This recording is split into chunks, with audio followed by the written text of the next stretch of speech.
bem-vindo. Obrigado, Florestan.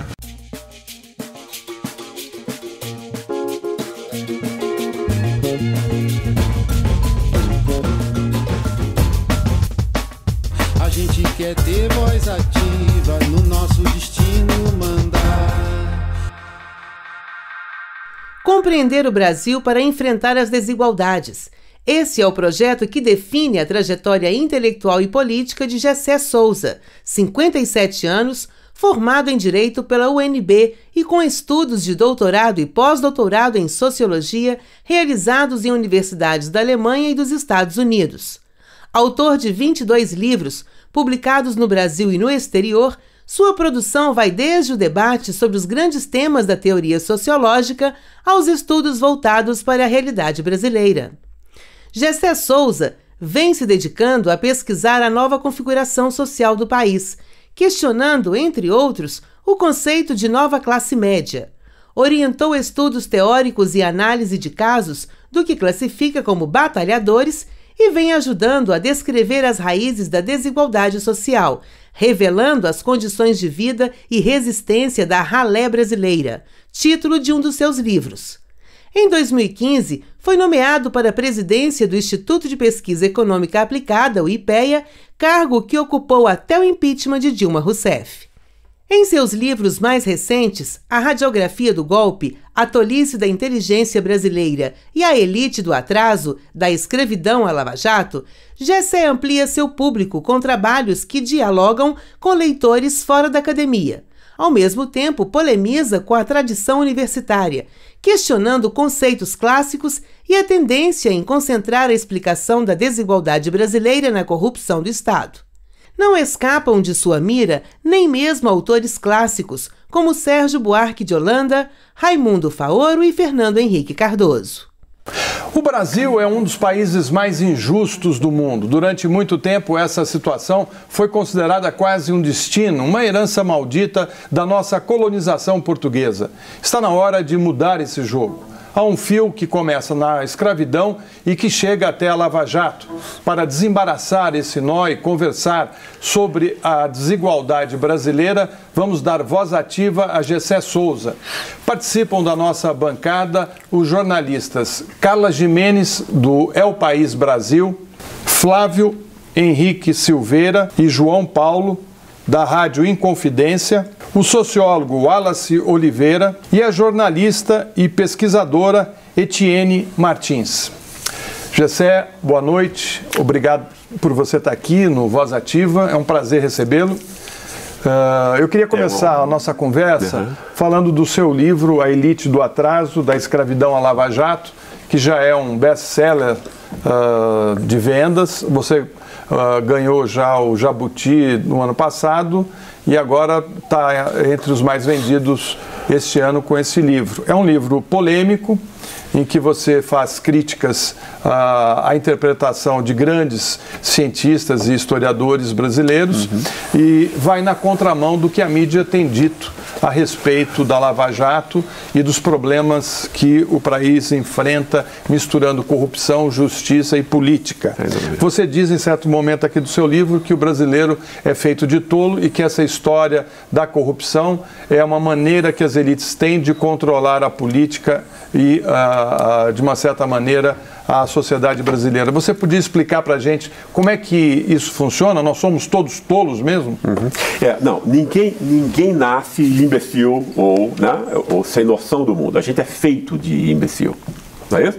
Existem forças que têm interesse nisso, ou seja, existem forças econômicas, no nosso caso, que têm interesse na distorção sistemática da nossa realidade. É exatamente o que acontece com a nossa mídia. Quer dizer, a nossa mídia, ela é a pior mídia do mundo. Né? Quer dizer, ela não tem nenhuma pluralidade, não há divergência de opiniões, né?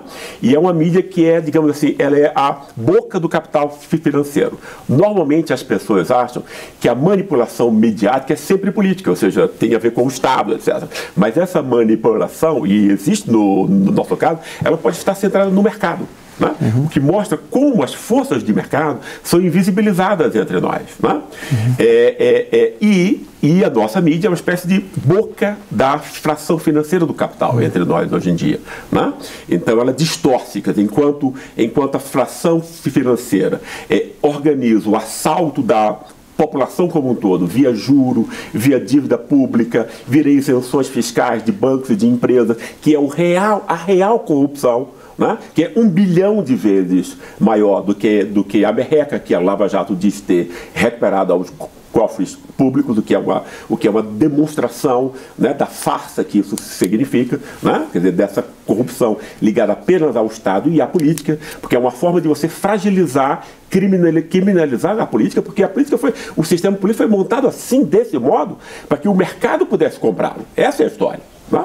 Então o sistema político inteiro tem que ser refeito. Essa é a discussão que nunca se põe na nossa mídia, né? A mídia sempre fulaniza a corrupção, né, para continuar ganhando com ela, né? Ou seja, então o esquema real de poder entre nós não está no Estado, nunca esteve, né?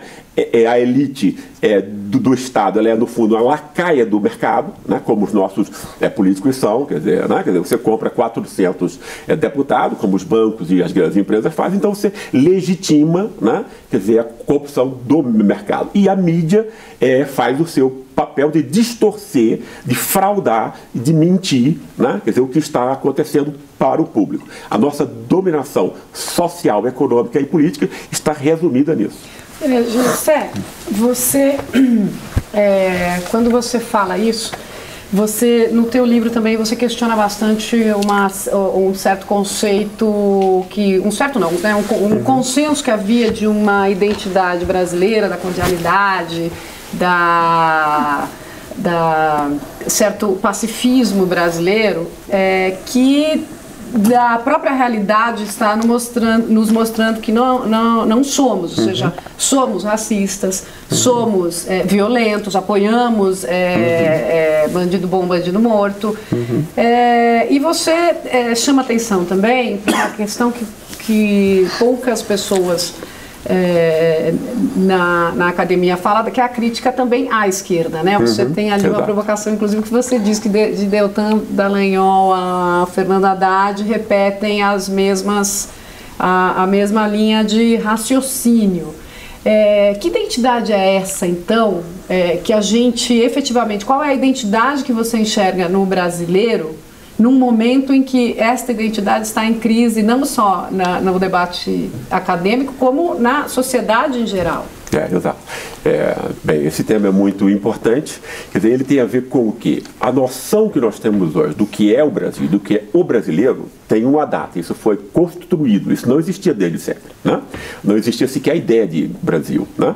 E até 1920, ou 30 do século passado, não havia uma noção de que o Brasil montava uma unidade. Você tinha o Rio Grande do Sul como uma unidade importante, São Paulo com outra, Pernambuco com outra, mas não havia uma ideia de Brasil, né? Quem vai construir essa ideia é Gilberto Freire, em 1933. Né? Eu não quero entrar nisso, que é um tema muito, enfim, muito acadêmico, né? Mas ele constrói essa ideia de que a gente vem de Portugal e tal, que é uma história que não é verdade, porque em Portugal não havia escravismo e no Brasil havia escravismo desde o ano zero, e a partir do escravismo se montam todas as relações da forma de família, de justiça, de política, de economia. Então a gente descende do escravismo, obviamente, do modo óbvio, né? Os seres humanos são construídos por instituições, né? Quer dizer, não por um sangue, DNA que se transmite de avô ou pai e tal. Então não vem de Portugal, né? Mas o que é mais interessante é que a elite econômica de São Paulo, quando ela perde o poder político em 1930 para Getúlio Vargas, quer dizer, que era um representante de elites subordinadas, apoiado pela classe média, ou seja, Getúlio chega ao poder em 1930 no bojo do primeiro grande movimento de classe média entre nós, que é o tenentismo, que começa em 1922. Né? Ele começa no exército, mas ele se espraia pelas grandes cidades. Né? E é um movimento que ele aponta tanto para a esquerda, quanto para a direita, quanto para o centro, como sempre foram os movimentos de classe média no século XX, ou quando a classe média era uma pequena burguesia no século XIX, idem, apontar para todos os lados. Né? O que foi que a elite paulistana fez? Olha, eu preciso controlar a classe média, né? Controlar a classe média pelo espírito, porque é a classe média que lê, letrada, porque as classes populares, os novos escravos, não é isso? E a classe trabalhadora, essa elite manda descer o pau, manda assassinar, etc. Né? É uma elite sanguinária, né? Quer dizer, até hoje, né?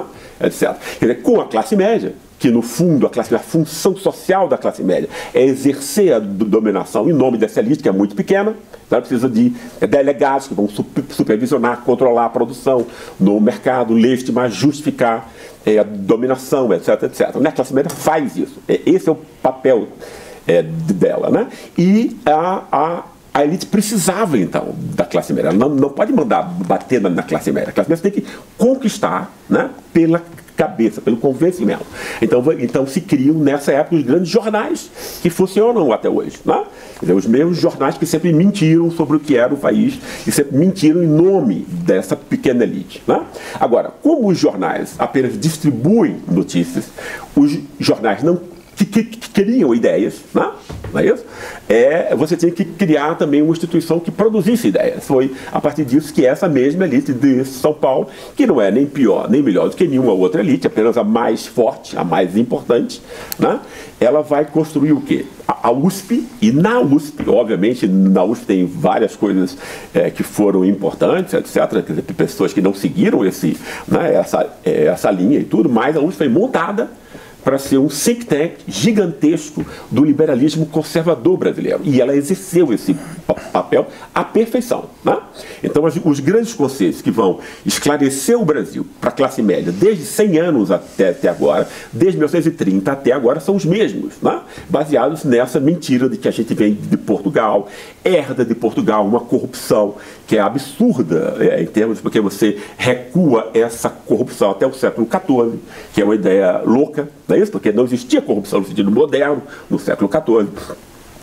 A noção de bem público moderna é uma noção que vai começar a ser aplicada no século XVIII, ou seja, séculos depois, o que mostra a confusão e a fragilidade, a mentira desse tipo de ideias. Né? A outra mentira, né, é de que nós somos marcados por um Estado patrimonial, né, e de uma elite má que está só no Estado. Veja que coisa boa para quem tem dinheiro. Né? Entende? Quer dizer, então, o roubo, o mal, etc., a corrupção não acontece no mercado.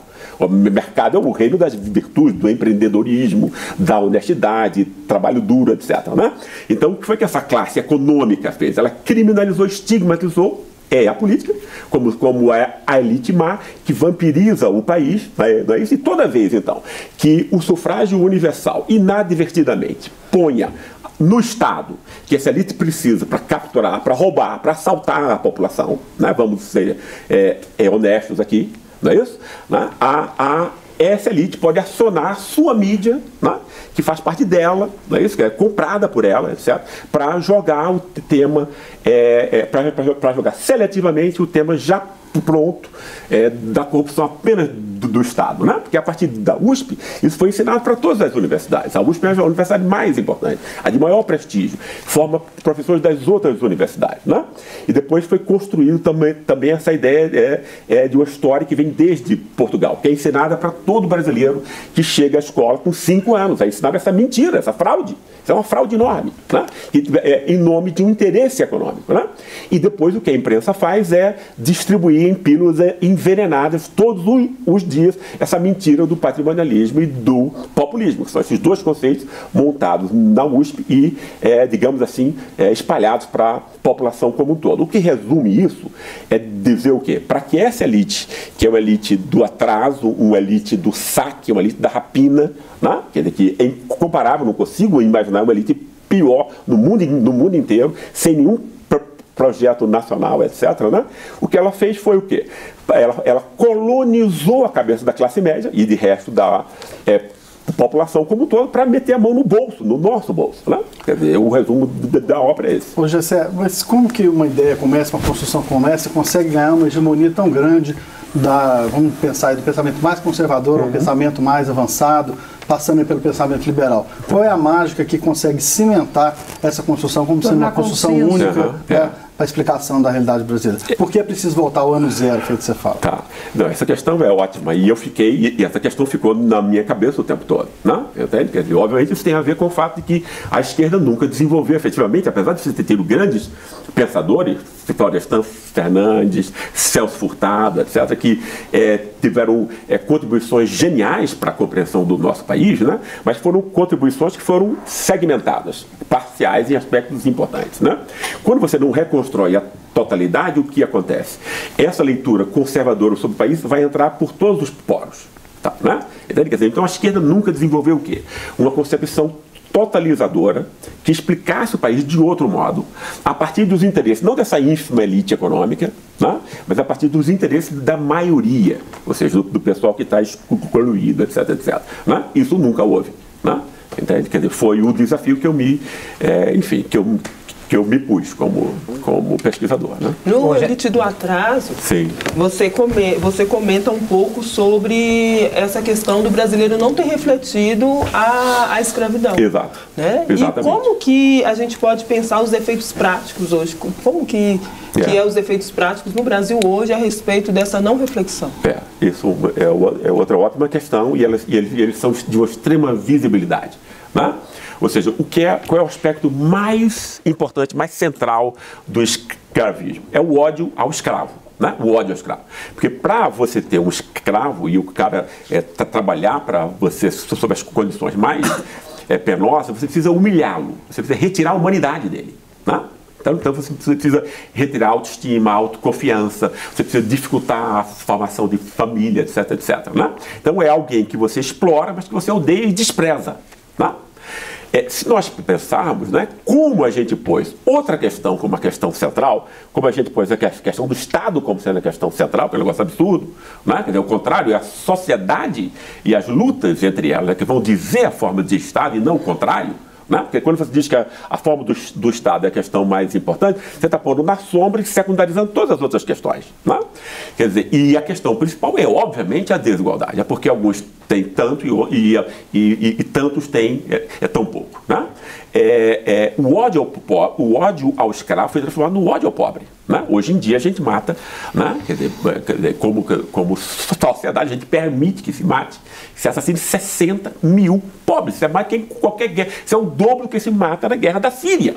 Né? Ou seja, tem uma guerra de classes entre nós, né? Uma guerra de extinção. A gente tem um genocídio aqui. Né? E esses genocídios são os mais pobres e a maioria desses pobres são negros, mestiços, etc. Né? Ou seja, o que acontece entre nós é um ódio ao pobre, porque, por exemplo, o pessoal, no golpe de 2016, né, esse golpe não estava baseado nessa mentira da corrupção do Estado, obviamente. Porque esse pessoal que saiu à rua aos milhões ficou tão incomodado com a corrupção apenas do PT. Por que a corrupção apenas do PT? Se hoje em dia você tem a corrupção de outros partidos, muito pior, filmada, né? Com coisas que vão além, quer dizer, as pessoas falam em assassinato e tudo, coisas horrorosas, e ninguém saiu à rua. Né? Ou seja, então, pelo método comparativo das ciências sociais, a questão que estava em jogo não era a corrupção, óbvio. Né? Entende? Quer dizer, então, se não era a corrupção, né, o que foi que incomodou tanto a classe média? Esse é o ponto. Né? E a minha tese é que o que incomodou tanto a classe média foi que o governo do PT, né, com o qual eu tenho, enfim, quer dizer, eu não acho que tenha sido um governo perfeito, poderia ter feito mais, e tudo, mas foi eventualmente o primeiro governo brasileiro, né, que tocou nessa ralé de desclassificados. Olhou para esse pessoal pela primeira vez em 500 anos na história. Getúlio Vargas, né? também não? Não, Getúlio Vargas o foco dele são os trabalhadores urbanos, é uma outra fatia. Tá. Né? A gente tem aqui 4 grandes classes. A gente tem uma elite econômica, né? Que ela é ínfima e manda em tudo. Você tem uma classe média que é 20%, né? Uma classe média no sentido europeu americano, porque uma classe não tem a ver com a renda, isso é uma loucura. Isso é montado pela imprensa para fazer com que, por uma má ciência e por uma má imprensa, para que você distorça a realidade ao povo. Não é isso? Porque as classes têm a ver com reprodução de privilégios. Né? Se essa ínfima elite, ela é privilegiada por quê? Porque ela concentra a propriedade, ela concentra o capital econômico, portanto. Né? A classe média é uma classe do privilégio porque ela concentra o capital cultural, ou seja, o conhecimento considerado legítimo, línguas estrangeiras, né? E tal, quer dizer, em universidades de ponta, etc, etc. É esse tipo de salário ligado a prestígio, reconhecimento, etc., que é de uma classe do privilégio. Né? Se você junta essa pequena elite e a classe média, você tem 20% aí. Né? Abaixo você tem uma classe trabalhadora precarizada, né? E mais abaixo dela ainda, novos escravos, né? Porque são pessoas que foram abandonadas. Né? Os escravos foram abandonados, é um crime, né? Um genocídio isso. Né? E esses escravos então foram acrescidos de hordas de mestiços nordestinos, especialmente em São Paulo, etc. Né? E é um pessoal o quê? Pelo abandono, pelo desprezo, pela humilhação, porque classe não é só relações econômicas, são relações morais. Essas pessoas são vistas de cima para baixo por todas as outras classes. Né? Isso acaba com a iniciativa, com a autoestima, com a confiança, etc, etc. Né? Isso é humilhação.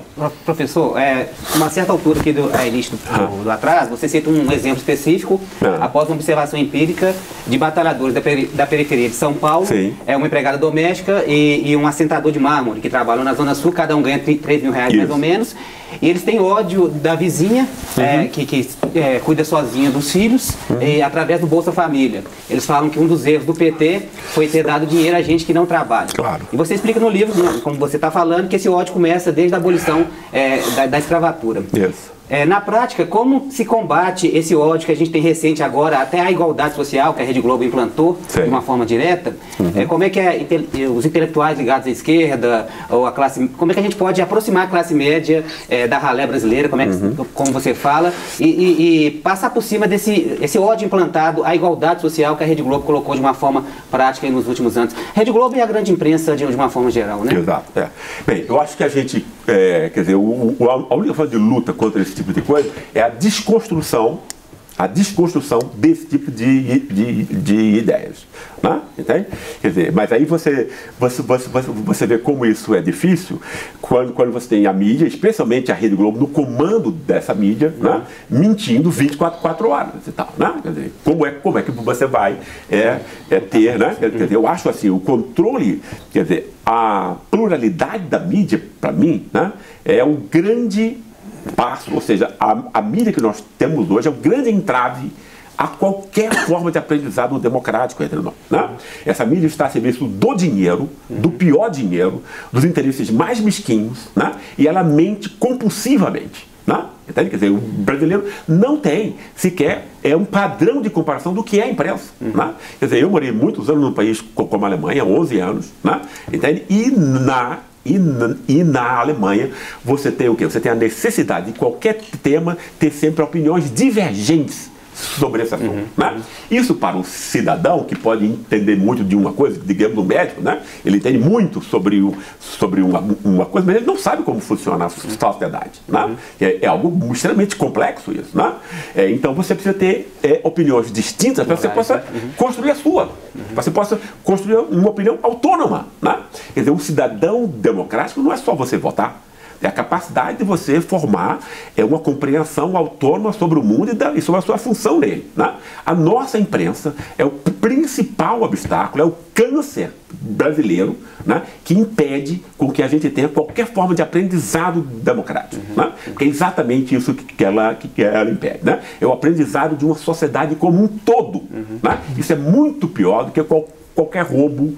Quer dizer, que, obviamente os roubos são ninguém está dizendo que isso é bom, né? Mas você está aí comprometendo, né? Quer dizer, digamos assim, a grande herança do Ocidente, que é a possibilidade de aprendizado social com base na reflexão. Né? Entende? Como uma sociedade inteira pode aprender. Né? A nossa imprensa está aí para evitar que isso aconteça. Né? Quer dizer, e esses últimos anos mostraram isso mais claramente, né? Né? Entrando em contato recentemente com a sua obra, né, eu a vejo como uma crítica contundente do pensamento liberal no Brasil. Né? E eu queria lhe colocar uma questão que, o que me parece, ela surge também, ela é enfrentada por um autor que você respeita muito, né, que é o Florestan Fernandes. Né? Você discute o Florestan em alguns de seus trabalhos, né? Você fala lá quem é o protagonista desse bloco antipopular que começa a se formar a partir de 30, né? E que vem dar o golpe agora em 2016. É uma elite econômica que compra as outras elites com o seu dinheiro. Né? Exato. Por que essa elite no Brasil ela é terminantemente antidemocrática? Por que ela é antinacional? Qual que é a explicação sociológica para se chegar a essa imagem de uma elite que é incompatível com um projeto de nação, de democracia? Essa é uma questão extremamente importante que você toca. Eu acho que tem a ver com o fato do que a gente está conversando aqui. Você entende? Se você é alguém muito poderoso, né, e não encontra nenhuma reação, a sua ânsia de posse, etc., você vai meter a mão, não é isso? Né? Quer dizer, você tem uma imprensa que está a serviço dessa classe, que nunca expõe, né? Entende? As outras, quer dizer, os efeitos de tamanha ânsia, de tamanha avidez, de tamanha rapina, de tamanha ânsia de saque, né? Porque é isso que acontece, né? Quer dizer, essa elite, ela usa petróleo, água, o que for para ter o dela agora, né? É uma elite que é típica de uma elite de sociedade escravocrata, ou seja, que ela não planeja o futuro, né? Ela não planeja a longo prazo, né? Em todas as partes do mundo, a elite fica com a melhor parte do bolo, né? Mas ela pensa também, por exemplo, uma elite alemã, francesa, japonesa, chinesa, que seja, né? Ela pensa o país a longo prazo. Né? Quer dizer, para que todos, para que esse bolo possa crescer, logo, né? Para que o bolo não acabe logo. Bom, né? Deixa eu te falar, vou ter que chamar um intervalo. Voz Ativa volta já.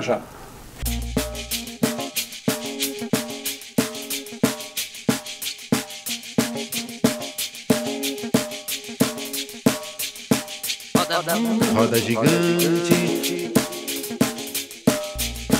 roda mundo, roda gigante.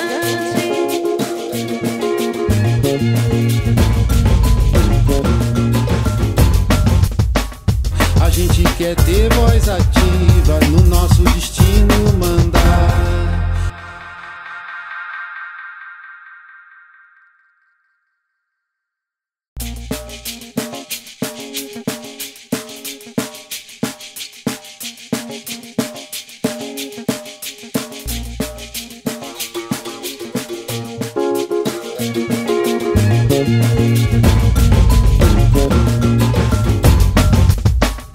A gente quer ter voz ativa no nosso destino mandar. Estamos de volta ao Voz Ativa, hoje recebendo o cientista político Gessé Souza. Gessé, dois de seus livros, Os Batalhadores Brasileiros e A Ralé Brasileira, mostram a preocupação em juntar a teoria com exemplos práticos, descrevendo como vivem os trabalhadores brasileiros de verdade. Fomos ver dois exemplos práticos e reconhecer essas pessoas. Vamos ver o VT. O telemarketing ele tem algumas divisões de etárias e de nível de escolaridade bastante claras, bastante marcadas. Por exemplo, a gente tem 80% dos operadores de telemarketing tem até o ensino médio. E a maioria deles está fazendo um curso superior porque anseia sair do telemarketing. Da mesma forma, o número de mulheres e de pessoas com escolaridade menor também confere que é um trabalho que tem um salário menor. A média salarial no Brasil em 2015 do operador de telemarketing era de R$ 811. Eu trabalho no período da tarde, eu vou voltar a estudar no ano que vem, aí já um curso técnico, porque eu estudava na UFMG, fazia Ciências Sociais, tenho um filho de 1 ano, então tenho uma rotina bastante difícil. Minha companheira está desempregada no momento e eu ganho um valor médio do telemarketing, né, que é o salário mínimo para trabalhar 6 horas, então tem bastante dificuldade. Moro de aluguel, que é uma situação bastante comum também no telemarketing. Visualizo que o operador do telemarketing ele ganha um salário baixo, normalmente, como eu disse, a média salarial é de R$ 811, isso é abaixo do salário mínimo vigente no país. Ele é uma das categorias, na minha opinião, das mais exploradas, tanto do ponto de vista salarial, econômico, quanto do ponto de vista de hierarquia na sociedade. Então, eu gosto de falar sempre que a questão dessa submissão que a gente tem, que as pessoas entendem que a empregada doméstica, a diarista, tem a pessoa que está contratando, isso é muito herança escravocrata. É a pessoa acreditar que, igual antigamente, você pegava um escravo e ele fazia tudo para você e você não pagava. Hoje a diferença é que eles pagam o valor que eles querem. Eles não negociam com a faxineira de saber o preço que ela está cobrando. É o valor que eles querem e essa pessoa tem que ser extremamente submissa. No coletivo, eu recebo... O Teresa de Benguela, ele foi criado a início para receber apenas mulheres negras. O nome vem com Teresa de Benguela, que é uma mulher negra, que representa a mulher negra do Brasil pelo dia 25 de julho. A gente criou o Teresa a início para receber mulheres negras porque representa a classe de faxinas, né? A maior quantidade de pessoas que fazem faxinas são mulheres negras. Mas devido à condição social, né, o status, a gente entende que existem também mulheres brancas que não conseguem se colocar no mercado de trabalho e também fazem faxinas.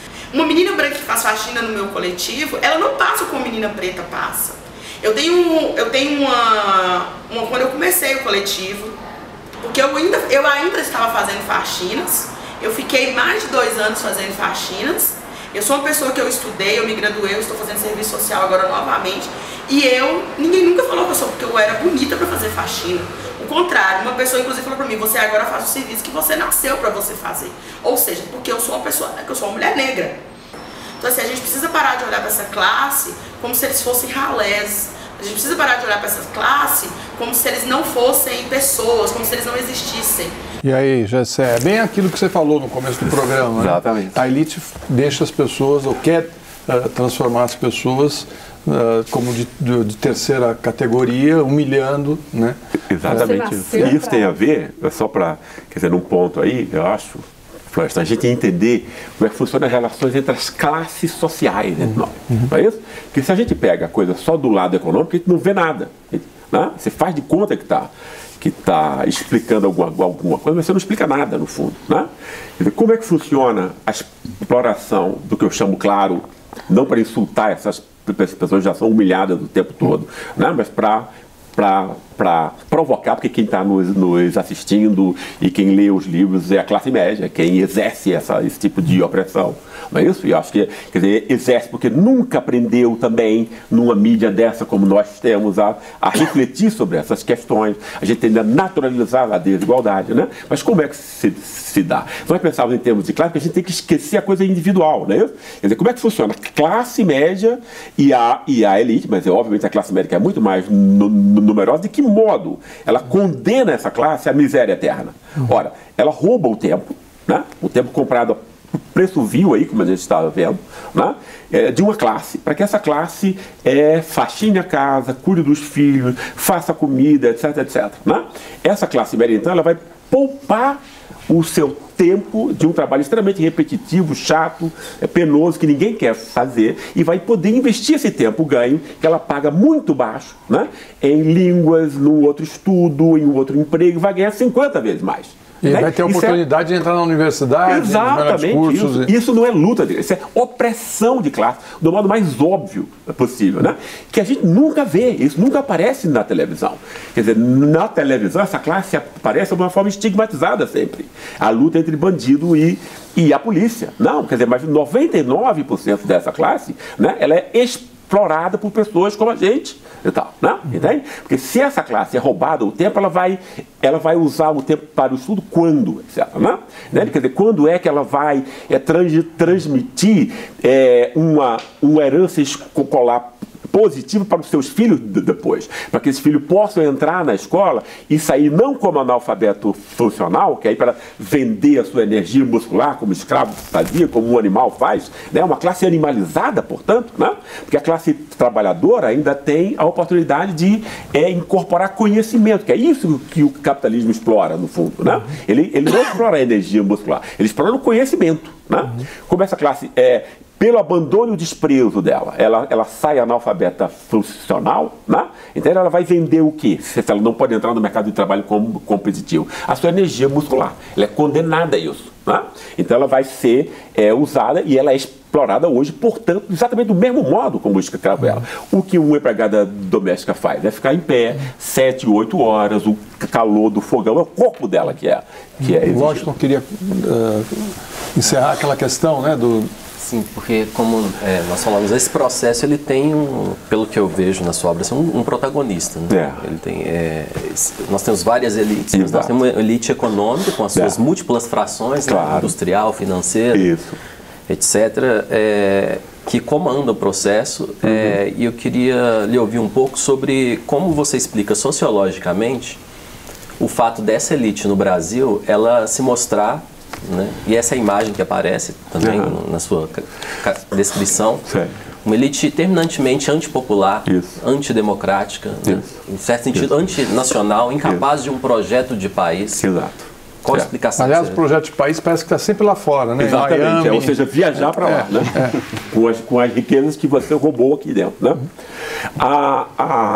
Quer dizer, esse tema é muito importante, porque se você pensar, a elite industrial é muito diferente da elite financeira que manda agora, né? Por que a fração financeira do capital manda agora? Porque o agronegócio e a indústria ganha mesmo, não é mais com o agronegócio, é com o juro, claro, porque a dívida pública, né?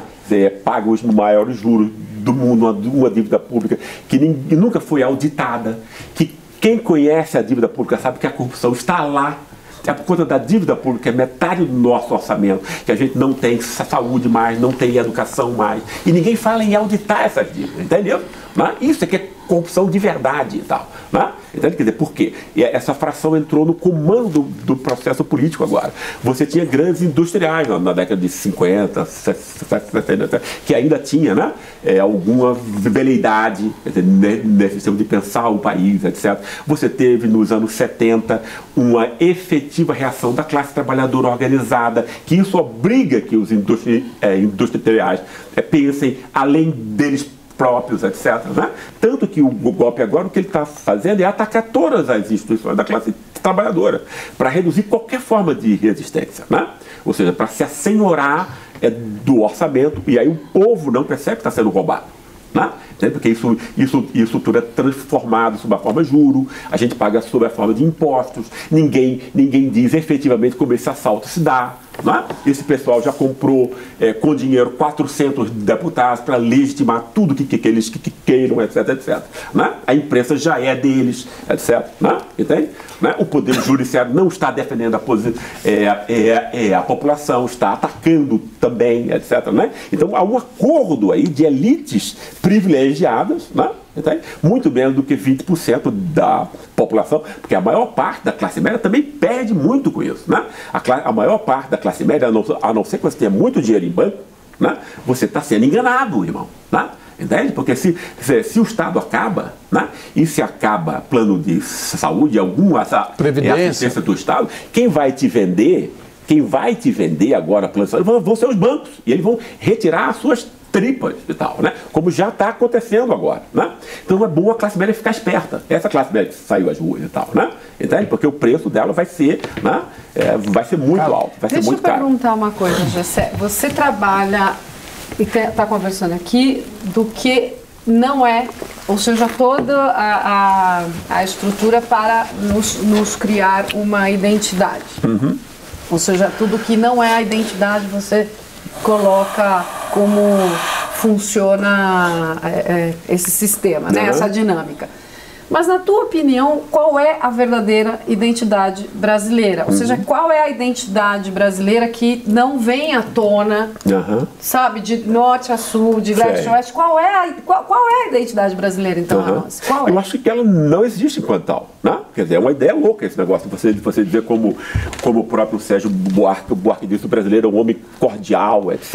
e tudo. Isso foi dado no jeitinho de um Roberto da Mata, depois, etc. Entende? Quer dizer, o que é que esse pessoal diz? Não, a corrupção entre nós é uma coisa generalizada e tal, né? Entende? E aí diz assim, nós somos emotivos e tudo, como se o país inteiro fosse uma coisa então, só. Isso é o que a gente está falando até agora, Sei. que a gente não é, ou o que querem que acreditem que a gente Exato. é. Então, o que nós somos? O Não, que mas é brasileiro? nós não, quer dizer, mas isso que quer que nós acreditemos que somos é a única coisa que nós temos. Então, para ser alguma outra coisa que é distinta disso, a gente precisa primeiro que desconstruir isso. Né? Quer dizer, esse é um trabalho urgente agora. Né? E é um instante, o que está acontecendo agora, que é talvez o pior instante da nossa história, né? Um instante mais sombrio, um assalto absurdo, estão roubando todas as nossas, quer dizer, o nosso futuro, né? Entende? Quer dizer, mas é sempre uma coisa ambígua, porque na pior crise você tem um instante de chance, de oportunidade, né? E a oportunidade que eu vejo agora é que essas mentiras são ditas pela imprensa e pela classe política, especialmente por essa elite, etc, etc, né? Entende? Quer dizer, que ela vem à tona agora, né? Quer dizer, o cadáver, né, podre, ele pode ser aberto para ele mostrar as suas vísceras e tal, né? Essas ideias não convencem mais a ninguém, né? Qualquer brasileiro sabe, né? Quem está assaltando ele, quer dizer, não é um político, embora ele roube também, obviamente que foi montado um sistema para que ele fosse ser roubado, né? Para que ele se vendesse, né? E tal. Quer dizer, mas não é esse roubo do aviãozinho, como eu chamo, quer dizer, a gorjeta que o político fica, né? Quem está assaltando o Brasil é a intermediação financeira e os grandes oligopólios, né? Não é isso? A intermediação financeira como comandante desse processo de rapina sobre o seu próprio povo, né? E uma imprensa que é montada para mentir para esse pessoal, para dizer que as causas só são outras e tal, né? Isso está ficando cada vez mais claro hoje em dia, né? Porque aí você tem, é muito difícil você ter que conviver com a mentira, porque você tem que repeti-la, né? Entende? Quer dizer, as empresas de comunicação estão perdendo um capital de confiança enorme. Ninguém acredita mais. Aliás, porque não bate, né? Uma coisa que não bate aí, que eu até perguntei para o Prêmio Nobel da Paz de Economia, era como, comparando Brasil, Austrália e Canadá, né, que são países continentais, né, e o Brasil estando como uma economia à frente, tanto do Canadá como da Austrália, e ser um país jovem como os outros dois, ter tanta exclusão, tanta miséria e tanta pobreza. Quer dizer, para onde vai esse dinheiro? Claro. Nós tínhamos que, no mínimo, ter um padrão de vida igual ou melhor do que o do Canadá e da Austrália. Alguém fica com esse dinheiro. Claro. Então você está falando que quem fica com esse dinheiro são o setor financeiro, é isso? Exatamente. É a intermediação financeira de quem lucra com ela, né? Hoje em dia a gente tem 6 milionários, 6 famílias, né? Portanto, que tem mais dinheiro do que 100 milhões de brasileiros. Isso é um escândalo, né? Entende? Quer dizer, obviamente por conta disso. Isso tem a ver com todo esse processo que jamais tornou visível esse tipo de exploração econômica absurda que nós temos aqui, né? Quer dizer, quem diz que quem rouba é a política, é claro que a política rouba, quer dizer, toda mentira tem que ter um grão de verdade, né? Então, como na política se rouba também, então você joga toda a coisa para lá, né? Quer dizer, todo brasileiro é feito de imbecil por conta dessa mentira, né? Mas a elite brasileira, todos nós sabemos, não é novidade para ninguém que tem cor. Né? Da mesma forma que a pobreza no Brasil também tem cor. E esse mito da democracia racial que convence todo mundo ao longo da história toda, né? Essa questão do Gilberto Freire colocar, né, inicialmente a obra dele introduzindo essa questão, falando, né, a gente ser um verdadeiro paraíso das três raças, assim. E aí hoje, a gente olhando os dados de uma forma geral, 74% da população carcerária é negra, né?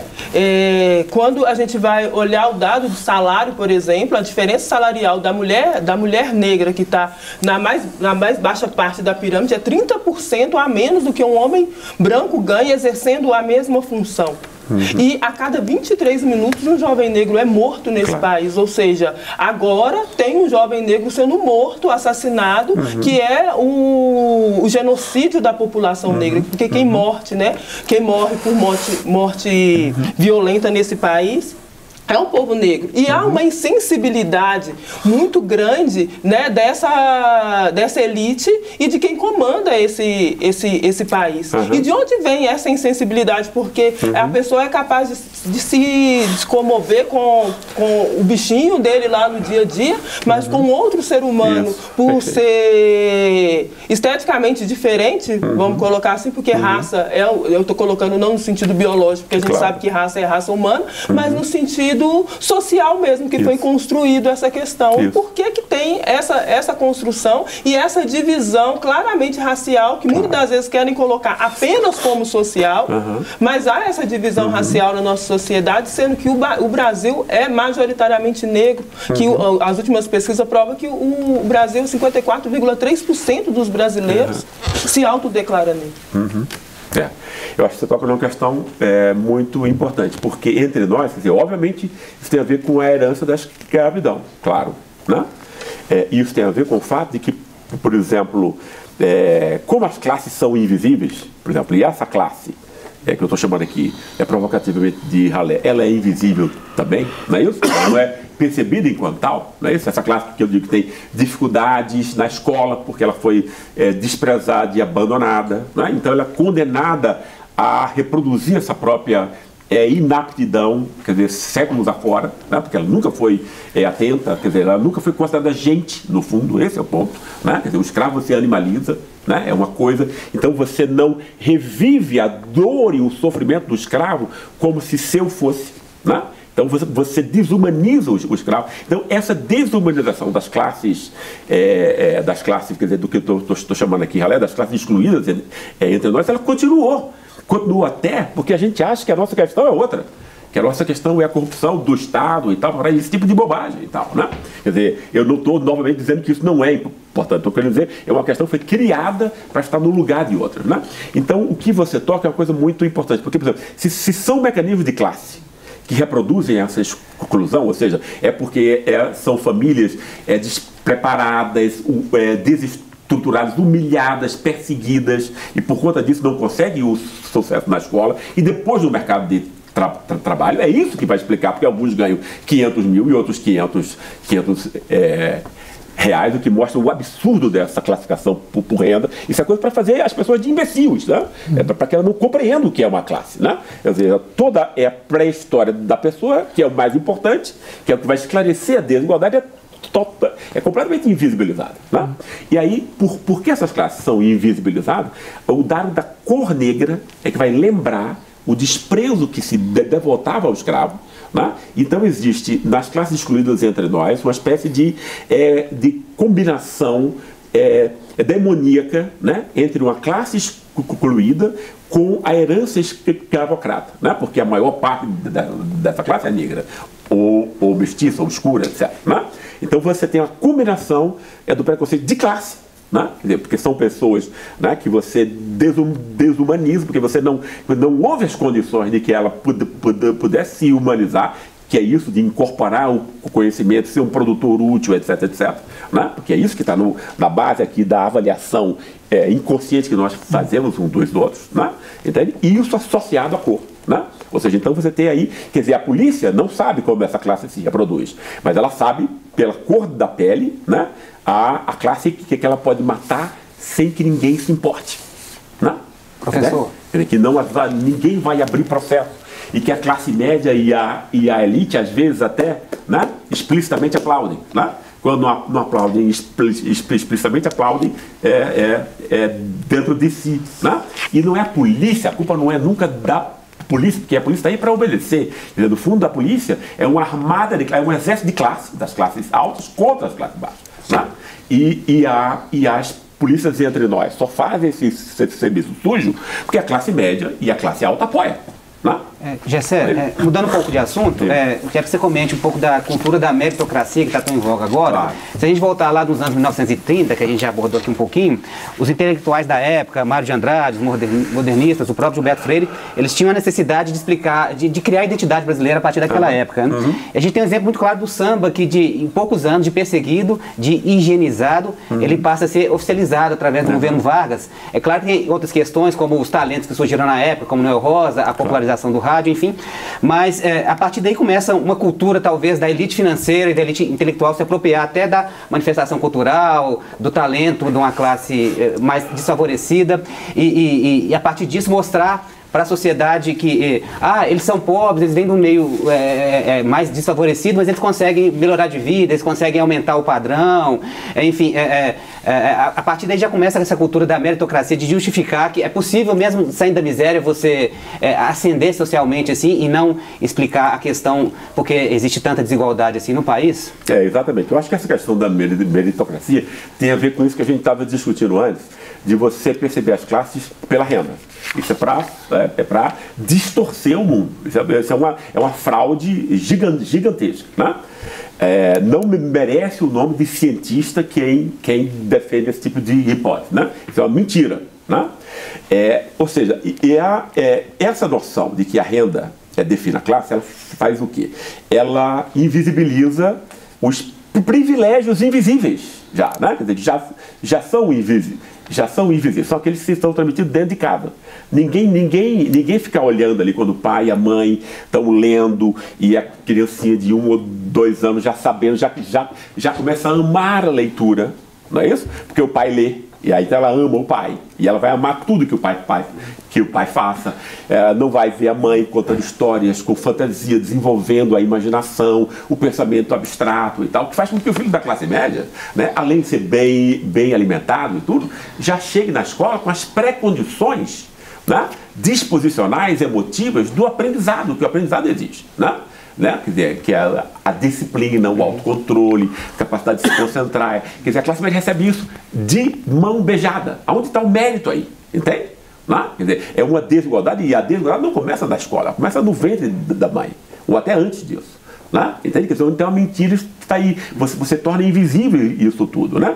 E com o que vai brincar é o filho de pedreiro. Né? Então ele ama o pai, ele vai brincar com o carrinho de mão do pai. Né? Então ele está aprendendo afetivamente, emocionalmente a ser trabalhador manual desqualificado, porque o pai é. Né? E ele ama o pai. Né? Entende? Quer dizer, toda essa relação, isso é classe, no fundo. Né?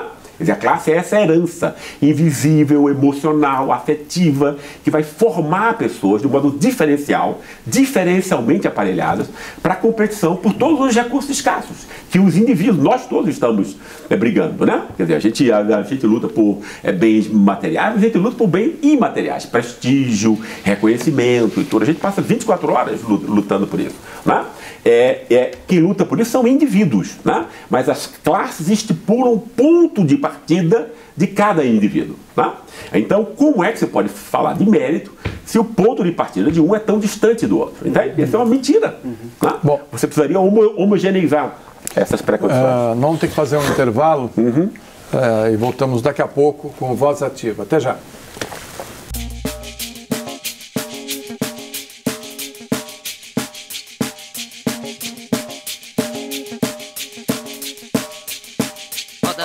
Roda gigante, roda mundo, roda gigante.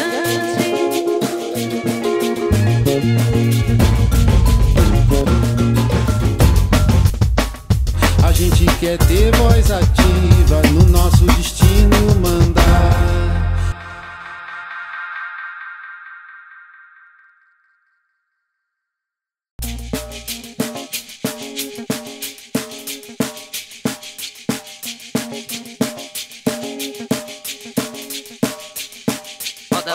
Roda gigante,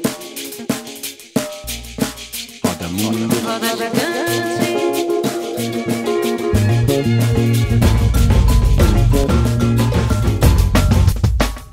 A gente quer ter voz ativa no nosso destino mandar. Estamos de volta com o terceiro e último bloco de Voz Ativa com o Gessé Souza. João, você no bloco anterior estava pedindo a palavra, queria falar um pouco sobre, acho que, mídia, comunicação. Isso, a gente tem visto que a mídia, né, tem aparecido aqui várias vezes como sendo talvez um dos protagonistas dessa imbecilização, né, vertical que cai sobre o Brasil. A gente teve algumas oportunidades históricas aí de fazer regulação da mídia e perdemos. Né? No momento a gente tinha uma certa capacidade de negociação com a sociedade, mesmo com o Congresso, né? Essa janela se fechou, né? A regulação não foi feita. A gente vê, por outro lado, surgindo algumas alternativas no campo das mídias sociais, um novo ecossistema de informação, onde uma mídia se soma a outra, as pessoas confiam na grande imprensa até determinado ponto, mas buscam informação qualificada ou a interpretação em outra mídia. Que saída você vê nesse processo que você fala da necessidade de desconstruir, né, toda essa obra de imbecilização da sociedade brasileira? Como que a gente pode atuar no campo específico da comunicação? Para mim, eu acho ainda o exemplo europeu paradigmático, né? Quer dizer, que é o modelo, não é da televisão estatal, ela não é dependente do Estado, né? Ela é pública, né? Então você pode montar coisas como, quer dizer, onde o sindicato patronal e o sindicato de trabalhadores, a igreja tal e a igreja tal, quer dizer, as principais organizações da sociedade, né, estão ali representadas, né, quer dizer, no comitê dirigente, né, de tal modo que todas as opiniões, né, a pluralidade de opiniões se faça presente. Né? Eu não acho que isso seja possível, por exemplo, simplesmente abrindo o mercado, né? Quer dizer, uma abertura comercial. Embora isso seja importante, né?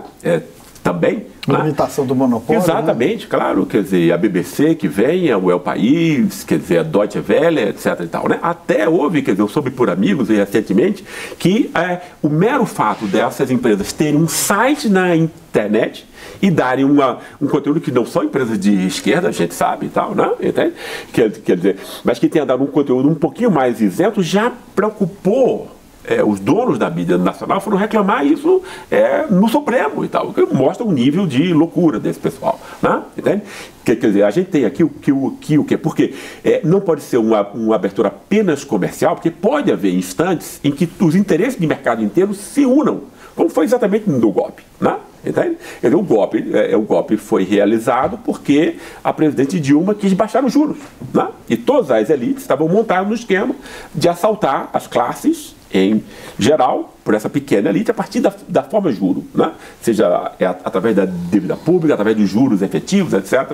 Né? E tocou nisso, uniu todos os proprietários, todo o mercado. Né? Então não é só o mercado que tem que abrir. O mercado em si, quer dizer, o mercado pode ser uma coisa muito importante, mas precisa ser regulado. O mercado deixado a si mesmo ele é uma selvageria. Né? Então ele vai comer todos os valores. Né? Ele vai engolir a democracia, como sempre aconteceu nesse tipo de caso. Eu acho que a rede social, apesar de ser um ponto importante, ela também não é a salvação geral, porque ela é só um meio, né? Quer dizer, ela é só um meio técnico e tal, que pode ser muito bem utilizado. Onde vazam muitas informações falsas, né? A gente tá... E a manipulação. Obviamente, a gente tem milionários brasileiros, né, financiando, quer dizer, veja o tipo de milionário que a gente tem, nem isso a gente tem, né? Entende? Quer dizer, se você pega um milionário americano, ele vai gastar o dinheiro dele com universidades, vai criar fundações. Não, o nosso vai dar dinheiro pro MBL e tal, né? Botar fake news, mentira, etc, robôs e tal, né? Vão roubar o potencial democrático da internet, né? Agora, dizer, a internet ela pode ser dominado, embora seja um ponto onde você possa ter um mínimo de contraparte também e tal, né? Agora, é interessante nessa questão da mídia aí, porque e do setor financeiro, porque você disse que a mídia trabalha junto com o setor financeiro, enfim, é que o único partido que você falou que chegou ao poder e mexeu minimamente no social foi o PT com o Lula e a Dilma. No entanto, os personagens da área econômica do PT e do Lula eram personagens do sistema financeiro. Né? O banqueiro Meirelles foi não foi ministro do Lula, ele foi do Banco Central. Né? Toda a parte da fazenda do Lula estava na mão do setor financeiro. E agora você vê o Lula se lançando candidato e o setor financeiro falando que é um problema. Quer dizer, você acha que esse também foi um erro das esquerdas quando chegam ao poder, de aderir sempre ao setor financeiro para chegar ao poder também, como fazem os outros? Essa é uma questão extremamente importante, que a gente tem que ver o quê? Ora, se o capital, através dos seus braços, né, é um parlamento comprado, porque foi o pessoal que pagou a eleição, uma mídia que, quer dizer, ou em parte comprada e em parte, quer dizer, é o braço da própria elite, né? São 5 famílias, né, que dominam a mídia. Todas elas, obviamente, com interesses aí nesse assalto via juros da população como um todo, né? O que eu acho que deveria ter acontecido, quer dizer, e esse pessoal, quando ele decide derrubar alguém, ele derruba sob a forma de mentira, né? Obriga o Poder Judiciário a atuar junto e tal, né? O Poder Judiciário recebe uma espécie de propina de classe desse pessoal, ou seja, tem os salários mais altos do mundo e tal, para parar, né? Tem privilégios, mil privilégios, etc, etc. Então esse pessoal compra todo mundo, compra todos os poderes, né? E se você tem um presidente que quer ser eleito e assumir, né, você tem que entrar em alguma forma de compromisso com esse pessoal primeiro, né? Agora, eu acho que, quer dizer, se você tem que entrar em alguma forma de compromisso, isso não significa que você não possa desenvolver uma estratégia para mais tarde você se contrapor de um modo mais efetivo a isso, né? Quer dizer, alguma forma de convivência você vai ter que ter, né? Entende? Mas por exemplo, o fato de nunca ter tido uma tentativa efetivamente séria de bancar uma TV pública de alta qualidade entre nós, que pudesse se contrapor a essa fábrica de mentiras chamada Rede Globo, né? Isso, para mim, é uma coisa, né? Isso eu acho imperdoável. Quer dizer, como é que faltou, né, discernimento político para dar esse passo. Esse tipo de coisa, né, quer dizer, me chateia mais, me deixa mais triste do que, entende isso? Porque se você tivesse informação isenta para a população como um todo, né, quando a presidenta Dilma tentou baixar o juros, ela poderia ter explicado à população o que é que aquilo ia efetivamente produzir depois, né? Mas o que o pessoal, quer dizer, mas aí se deixou que a Rede Globo explicasse isso. Mas, Gessé, você não acha que colocar a questão do juro, quando hoje o juro está baixo de novo, afinal de contas, uma recessão, cai a inflação e cai o juro. Não é um pouco reduzir? Ou seja, a gente está falando de um partido que permitiu a uma Odebrecht construir de norte a sul do país uma série de obras que foram a valor acima, ou seja, existe suspeita internacional, não da nossa elite, sobre compra de vaga da Olimpíada, da Copa. Não seria um pouco apenas vitimizar demais o governo, que, claro, tem programas sociais, mas assim, o Fernando Henrique também teve programas sociais, pode não ser. O Fernando Henrique também tem um papel fundamental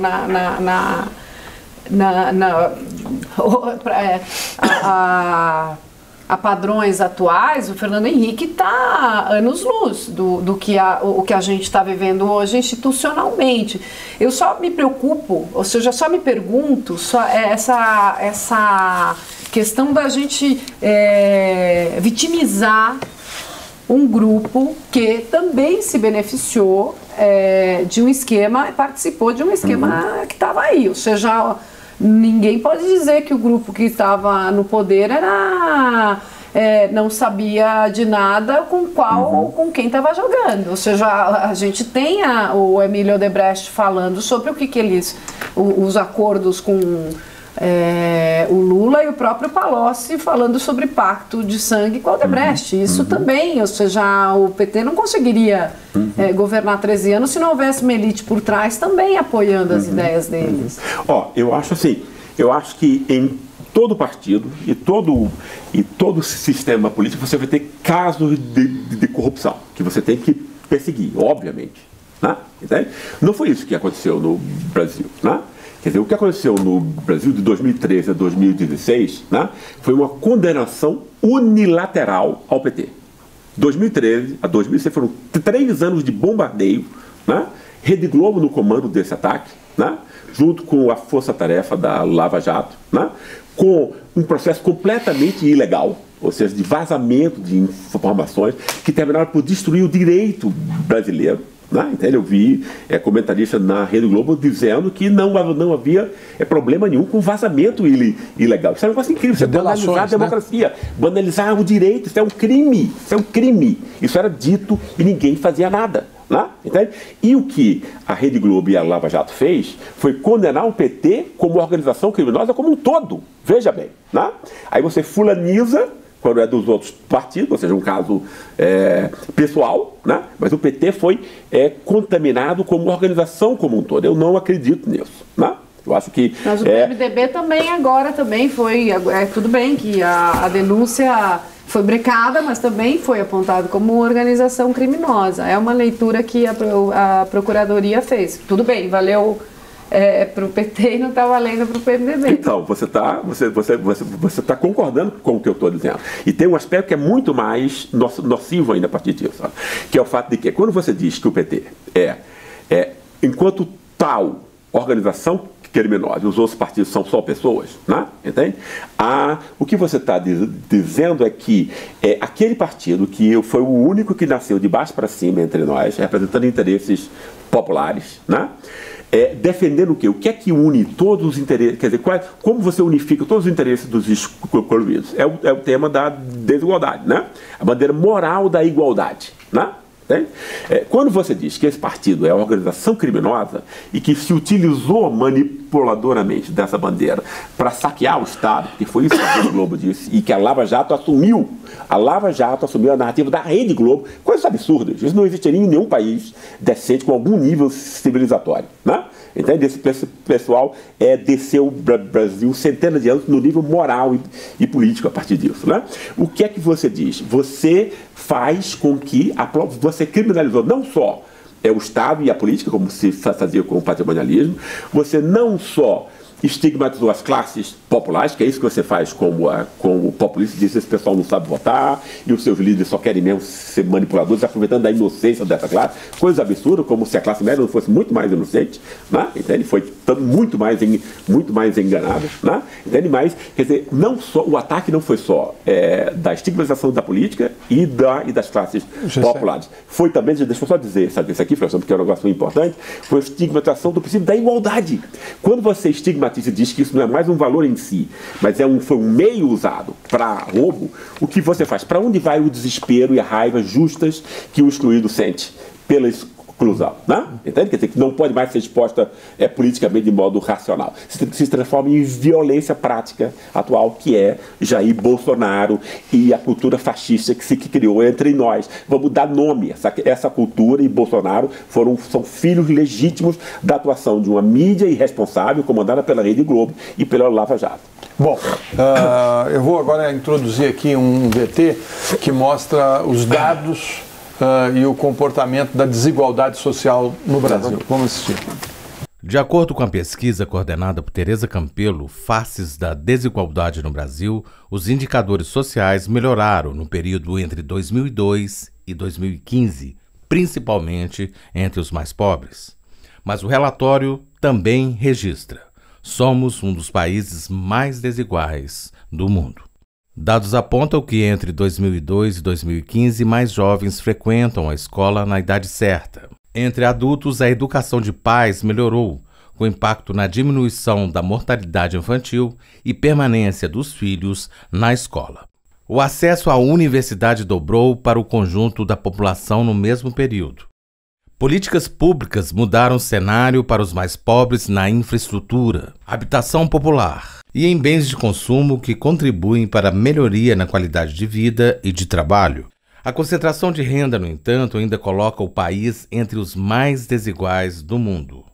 A concentração de renda no Brasil, de acordo com dados do PNAD-BGE, é ainda mais injusta, quando a população é dividida por cor e sexo. Gessé, como é que você analisa esses dados e nós vamos piorar eles ou Ou não temos chance mais disso? Eu acho que a má notícia é que eles já foram piorados, né? Todas as evidências que a gente tem é de que o que foi conseguido, né, nos últimos 15 anos já está próximo de ser revertido completamente, né? E aí eu acho que é ladeira abaixo, né? Porque esse tipo quer dizer, porque para você incluir classes como essa é um esforço de gerações, né? Entende? Quer dizer, que foi interrompido agora, né? Esse é um ponto, agora, muito triste. Só completando, desculpa, só rapidinho. Tem um debate de que esse período, enfim, 2016 teria melhorado a distribuição de renda, algo que também está vários especialistas em distribuição de renda diz que não houve melhoria de distribuição de renda, houve melhoria de índices de consumo, mas enquanto estava melhorando aqui, melhorava ali, então na questão da desigualdade a gente continua igual, ou seja, pouco o Brasil mudou em termos de desigualdade, a gente ainda nem arranha esse assunto. Não, é verdade. Não, quanto a isso, eu acho que quer dizer que houve ascensão das classes populares, eu acho isso inegável, né? Houve 10 milhões de empregos formais, isso representa não só um aporte monetário, mas um aporte de segurança, etc. E tudo, né? Acesso a direitos e tal, né? Quer dizer, você teve ascensão, né? Quer dizer, 35 milhões de pessoas passaram de um patamar de renda para outro. Basicamente, o que aconteceu foi pessoas foram retiradas da ralé e passaram para o status de classe trabalhadora precarizada, né? Então você pode dizer, isso não é tanto, sim, mas isso num país como o nosso é gigantesco. Né? A redução da fome. Exatamente isso, né? E também, quer dizer, redução da fome extrema, né? E um outro aspecto que foi extremamente importante foi 70% de aumento real do salário mínimo, né? Então, obviamente, você tem um aumento importante aí.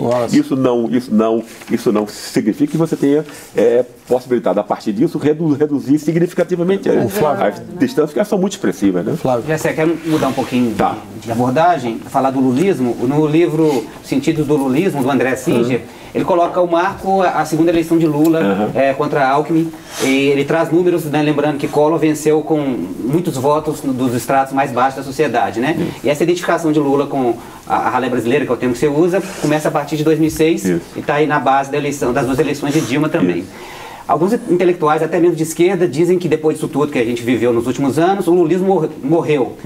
Se eu não tivesse sendo injusto, o Vladimir Sapatra, por exemplo, ele fala que o lulismo morreu há alguns meses, né? Se Lula não sair candidato, não conseguir sair candidato, você acredita que o candidato que ele indicar tem uma chance muito grande ainda de ir para o segundo turno por conta do lulismo? E já emendando, a gente começou a falar de Bolsonaro, é claro que o capital financeiro ele se alia mais ao PSDB aqui no Brasil. E o PSDB saiu um pouco atrasado na corrida presidencial por essa indefinição entre Dória e Alckmin. E o Bolsonaro cresceu nesse espaço. Mas você acha que na hora do vamos ver, o capital financeiro consegue sentar com o Bolsonaro e ele consegue rezar a cartilha do mercado? Ou você acha que ele realmente ele é muito imprevisível em vários aspectos? Você acha isso difícil? Bem, eu acho assim, veja bem, a gente está... Quer dizer, eu acho que é uma questão de difícil resposta, né? Porque a gente tem o quê? Quer dizer, a política ela não é uma coisa que você possa fazer prognósticos de longo prazo, e especialmente no caso que nós estamos agora, né? Entende? Quer dizer, porque a política tem uma luta política, né? Entende? Quer dizer, tem um processo de esclarecimento que ele pode ser realizado aí. Eu tenho esperança que ele possa ser realizado ainda, que muda né, esse ponto de um modo importante. Quanto à figura de Lula, eu não acho que tenha morrido. Eu acho que a esquerda não pode ficar ligada apenas a uma figura pessoal, obviamente, né? Nós somos mortais e tudo, né? Quer dizer, você tem que construir ideias. Né? É isso que falta a esquerda construir melhor, né? Porque a esquerda foi dominada, colonizada por ideias que a direita implantou, né? Ou seja, quando o PT estava no Estado, ele deu força para esses órgãos de controle agora que estão que não tem nenhum controle, são eles que são incontroláveis, né? Entende? Quer dizer, e uma concepção ingenuamente republicana da esquerda foi que alimentou isso. Foi foi falta de inteligência, né? Foi falta de inteligência do PT também não ter construído a própria narrativa da ascensão social é dessas pessoas que ele próprio ajudou a subir na vida. Né? Entende? Por conta disso, quer dizer, não é o PT e não é um projeto político que está sendo percebido como quem, digamos assim, doou essas condições, mas a própria figura pessoal do Lula. Daí a coisa do lulismo. Né? Quer dizer, o lulismo reflete o fracasso do PT e da esquerda de ter uma narrativa, né? Entende? Quer dizer, que explicasse a sessão. Porque quem fez essa narrativa foram as igrejas evangélicas. Não é isso? Quer dizer, na prática, ali no dia a dia, e eu vi isso entrevistando o pessoal, quem eles acham que fez lá foi Jesus, foi Deus, foi não sei o que. Quer dizer, o partido entrava em 10º lugar. Eu posso traduzir essa sua observação dizendo que, em primeiro lugar, né, faltou uma estratégia por parte do principal partido da esquerda brasileira que governou o país aí, de politizar os avanços, né, as conquistas, as melhorias, né, política de acesso à universidade, política de valorização do salário mínimo, entre outros, e por meio da mídia, né, por meio de um embate no campo da mídia, mas também mantendo aquela fermentação que o PT tinha lá na sua origem, dos movimentos populares ocupando a periferia, porque, como você disse, com efeito, quem acabou ocupando nesse período foram as igrejas evangélicas. E também se acredita que faltou uma estratégia de disputa dos setores médios. E aí, no bojo dessa disputa, eu concordo com a leitura que você traz de não dar tanta principalidade para a questão da corrupção, mas para a desigualdade. Mas você não acha que também faltou a esquerda apresentar uma visão própria sobre o combate à corrupção? Que não seja liberal, anti-estatista, com esse moralismo apregoado pela mídia? Perfeito, a sua análise é perfeita. Porque aqui não é, quer dizer, a gente não está dizendo que a corrupção não exista e que ela não deva ser combatida de modo enérgico. Né? Entende? O que a gente está criticando aqui é o fato da corrupção ser o único ponto usado para manipular e imbecilizar as pessoas. Né? Porque existe uma corrupção do mercado, que é a corrupção real. Né? Entende? Quer dizer, o que eu estou dizendo para vocês, houve uma auditoria pública em vários países, né? E que foram percebidos até metade dos títulos da dívida como sendo fraudulentos. Né? Quem estuda, claro, exatamente. Né? Quem estuda a dívida entre nós diz que no nosso caso é muito mais. Entende? Isso é roubo. Né? Quase 50% do nosso orçamento está indo para títulos provavelmente fraudulentos. Imagina isso. Né? Isso é a corrupção de verdade. Né? O fato que a mídia não fale sobre isso, a mídia paga por isso, ela ganha dinheiro com isso. Agora, ela é instrumento disso. Tem um ponto aí da tua fala que me deixou um pouco... Você fala que o PT fez ingenuamente, por exemplo, liberdade do Ministério Público. Você não citou o Ministério Público, mas foi isso que ele fez. Ou seja, nós tínhamos o chamado engavetador-geral da República e veio o procurador, que, claro, cometeu alguns excessos. JBS está aí, mas... O dono da JBS falou claramente qual era o jogo aberto. Ou seja, isso não é bom sabê-lo, até porque me parece, não sei o que você acha, mas que a própria Lava Jato, ela vem sendo, como é que se diz? Revendo algumas coisas, porque a própria opinião pública já não tem mais a mesma opinião em relação à rejeição ao juiz Sérgio Moro, por exemplo, continua alta, mas já não é a mesma de 2 anos atrás. Não dá pra gente brincar com aquela figura de vamos jogar a água fora, mas manter o bebê? Ou seja, qual seria a outra estratégia? Fechar a liberdade do Ministério Público?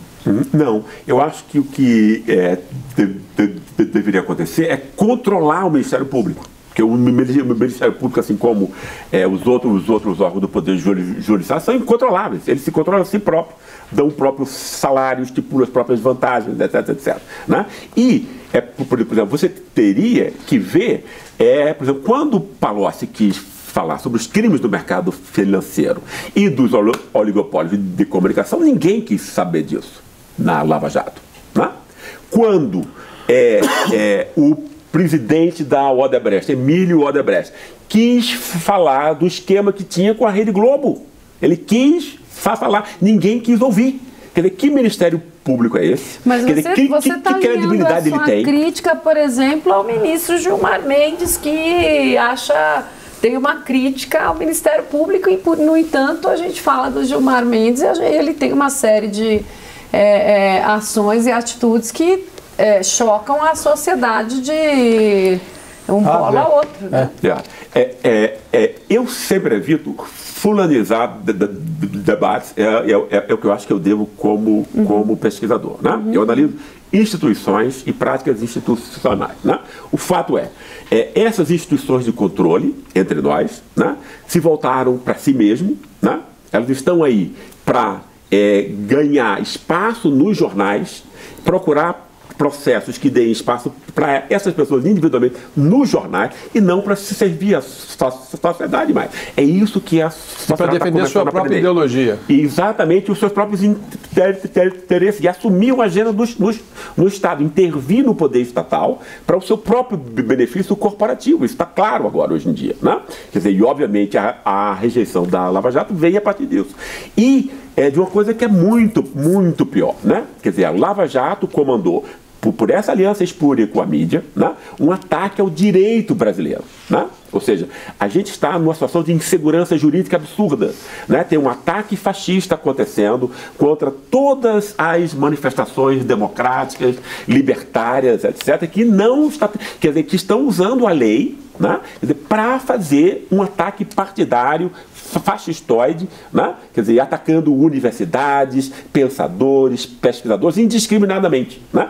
E isso tem a ver com o conluio óbvio entre a mídia e a Lava Jato. Esse pessoal está querendo ter espaço no jornal também. Né? Esse pessoal quer ser visto como, né, guardião, ou seja, houve uma completa sabotagem aí, né, dos princípios que são organizadores desse tipo de discussão.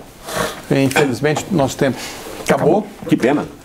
Chegamos ao fim do Voz Ativa de hoje, uma produção da Rede Minas e Rádio Inconfidência em parceria com o El País Brasil. Agradeço a Gessé Souza e todos os colegas aqui que participaram desse debate. O Voz Ativa volta na semana que vem com o seu programa democrático e republicano. Até lá.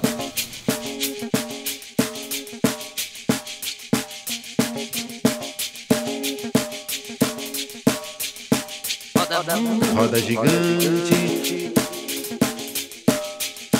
roda mundo, roda gigante.